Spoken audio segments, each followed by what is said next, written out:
you know, sometimes we just need treats. We need, you know, any diets and I'm not really trying to promote any kind of diet here or anything like this. This is just some things what I do for myself, and these are the kind of dishes. But I'll indulge in a proper Sunday roast anytime it's going and things like that.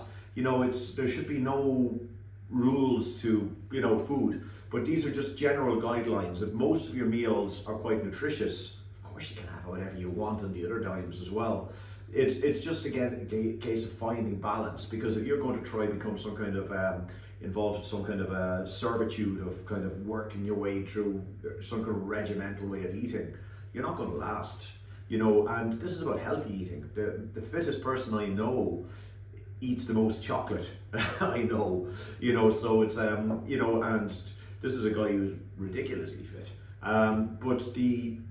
So this is a kind of looking at a full fat oatmeal cookie, kind of, you know, as you might find in whatever shops. But the only thing is, and replacing the butter with a nice coconut oil. Oats have a lot of high fiber and a lot of benefits. I've added some nice almonds. What I do with the almonds is I just put normal whole almonds in their skin, and I just chopped them by hand because I want to check texture. I want them just kind of chunky. Some dried cranberries. You can play around with different things once you have the basic recipe here. What I've done with my oats though is, cups are an easy way of following this, because I've used 2 cups of oats. 1 cup I just kept whole, normal rolled oats, and then the other cup I put into a liquidizer and a grounder to make an oat flour. Just very, very simple. And I'm going to use a bit of sugar in this, and coconut oil, and again, a very, very simple little cookie recipe. So it's, you know, but one thing I would say is, as with anything, you don't sit down and say, oh, these are healthy, I'm going to eat a lot. Have 1, maybe 2 with a cup of coffee or tea and just enjoy it. But you have to kind of get out of the habit of, you know, quantity is one of your biggest enemies. It's not necessarily what you eat, it's how much you eat and when you're eating, you know, and it's, you know, so it's a lot of, that's a huge part of this. The thing is as well, when you're buying your cookies and biscuits and things like that in the supermarket, they use trans fats. They're the cheapest vegetable oil, like margarines, things like that.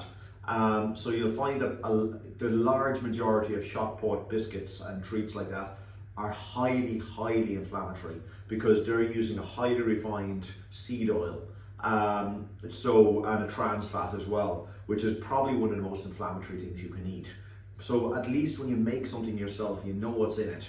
So moderation is key, but also avoiding those very, very bad fats is also very, very important.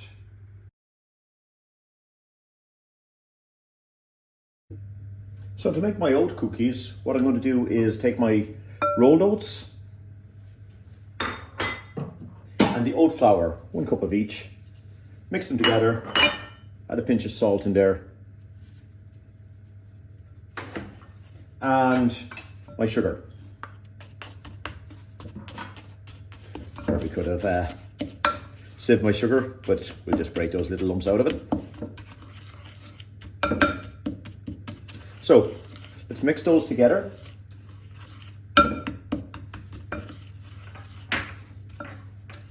And then into that, I'm going to add my almonds. And I'm going to add my cranberries. Mix them around.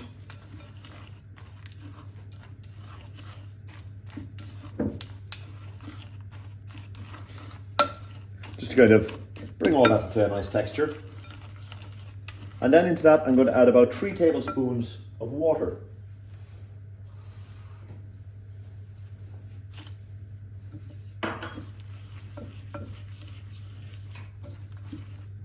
And also I'm going to add a couple of drops, about a half a tablespoon to a tablespoon of vanilla extract. Just mix all that around.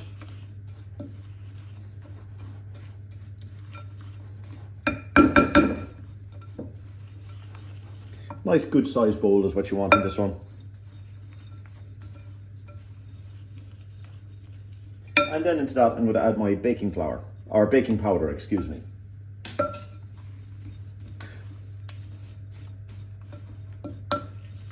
And then the final thing I'm going to add in here, when all these dry kind of ingredients, well, I know there's water in there, so dry and 1 wet ingredient. and then satisfied everything is nicely mixed around together.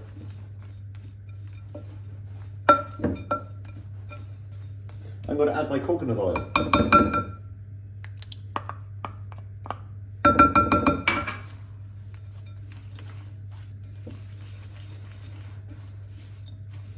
And that's just going to bind the whole thing up together. And that is basically our cookie mix. Really quite simple like that. And they only take about 20 minutes to bake as well, at 180 degrees.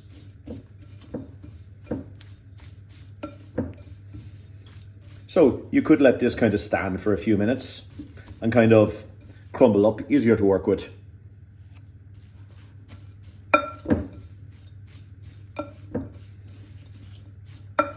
And then what you want to do is wet your hands a little bit because it'll stop it sticking.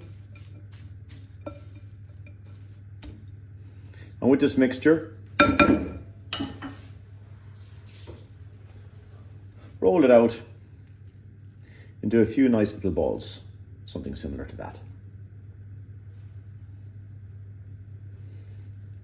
And we pop those on a baking mat.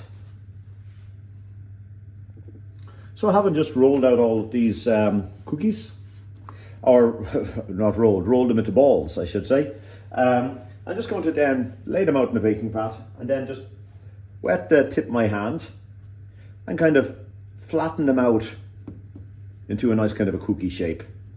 You want them about, not too thick, about, how thick would they be? About this thick.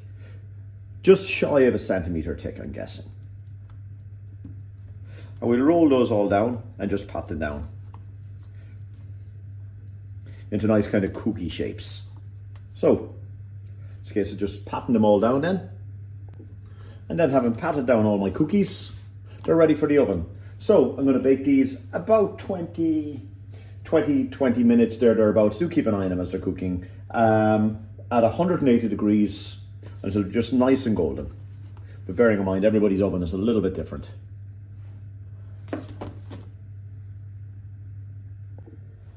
So after about 21 minutes there with my oat cookies, and this is something I actually find kind of funny. After all my efforts, I had put them into the oven when they were a little bit, when they were still a little bit warm. And this is what tends to happen, they spread out, but it's only funny. And now I have one big huge oat cookie instead of lots of little ones. But that's fine when this happens. And in many ways, it's a good thing to happen because, again, people get a little bit frustrated. Something doesn't work out exactly how they planned, but it's no big deal. All I'm going to do is just kind of score the cookies, and probably would have been an easier way to do it in the first place. I'm not going to cut through fully. And now I have square cookies instead of round ones. So what I'm going to do is just let those settle down for a little while, and then when they cool down a bit, I'm going to transfer them over onto a cooling rack and they'll kind of crisp up a little bit. But there we have it, our square oat cookies, or a big square oat cookie. And just take your time with them, and as that cools down a little bit, you see putting the score on them now makes it very easy to break apart. And sometimes things like that happen, and that's just food for you. But still, same end result, a nice big single large oat cookie instead of lots of little ones. But still, nice with a cup of tea or coffee.